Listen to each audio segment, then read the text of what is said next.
свят, който сме свикнали всеки да умее да се вписва, а не да се откроява, е много сложно да изразиш себе си и да кажеш: аз имам мнение по въпроса, дори да се опълчиш и да кажеш не, когато би трябвало да кажеш да, е трудно, но точно това е най-правилното решение, може би, защото светът е пъстър, когато хората са различни и Бог ни е създал да сме различни, да имаме свое мнение, да може да украсим най-малкото дъгата на света.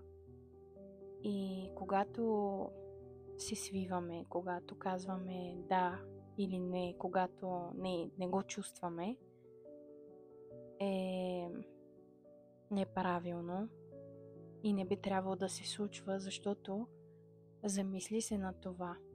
Отиваш да си купиш обувки.